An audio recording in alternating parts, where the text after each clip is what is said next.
একটা van ৬২ KG আম, কাঁঠাল, কলা আর ৭২ কিলো দূরে বসে থাকা বাবার ভালোবাসা।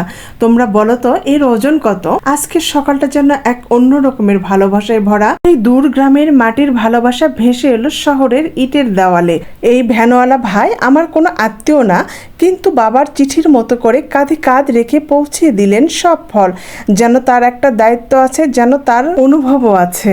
আমের ক্যারেটগুলো অনেক ভারী ছিল, একা টেনে তুলতে পারছিল না, তারপরে অনেক কষ্ট করে ভিতরে ঢুকিয়ে দিল ভ্যানওয়ালা ভাই। দেখো কত ভারী। তো আমি বললাম যে এখানে তুমি রাখো, তারপরে টেনে টেনে নিয়ে গেলেই হবে। তো এক একটা এই ক্যারেটে আছে ৩৫ কেজি। আমগুলো কিন্তু খুবই বড় আর খেতে কিন্তু অনেকই সুস্বাদু। আর এই যে দেখো আমগুলো দেখেই তো কি যে মনটার মধ্যে ভালো লাগছে। সেই ছোটবেলা যে গাছের নিচে আম কুড়াতাম, আব্বু বকুনি দিত। একবার ঝড়ের সময় আম কুড়াতে গিয়েছিলাম, আর আব্বু আমাকে, তোমরা যারা গ্রামে তারা বুঝবে, বাঁশের যে চিকন চিকন ডাল হয় সেটা গ্রামের ভাষায় কুঞ্চি বলে, সেটা দিয়ে আমাকে ধরে মারছিল। সেই সারা জীবনে একবারই আব্বুর হাতে মার খাইছিলাম। আর ওই যে ঝড়ের মধ্যে আম কুড়ানোর জন্য যদি ডাল ভেঙে পড়তো তাহলে কি হতো।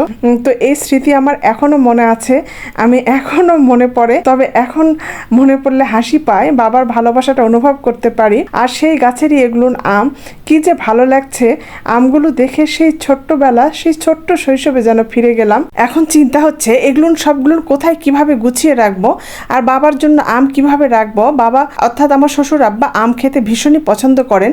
বস্তা খুলতেই তো গন্ধে বুক ভরে উঠলো। প্রতিটা আম যেন আব্বুর চোখ বলছে, খাও পাকা আম খাও, তোমার পছন্দের আম।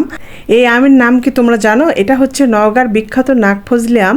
এই আম বেশি পেকে খাওয়া যায় না, অল্প একটু যখন লাল হয় তখনই খেতে হয়। ভীষণই মজার, আমার তো খুব পছন্দ। আর এই যে দেখো এখন কি ঢালে, এগুলো হচ্ছে কলা। আর এই কলা গাছের নিচেই ছোটোবেলা বসে কত খেলতাম আমি আর আমার ছোট বোন। তখন তো এরকম আর ফোনের যোগ ছিল না। আমরা হাঁড়ি পাতিল দিয়ে ভাত রান্না করতাম, তরকারি রান্না করতাম, পুতুলের বিয়ে দিতাম। তো সবই চোখের সামনে ভেসে উঠছে।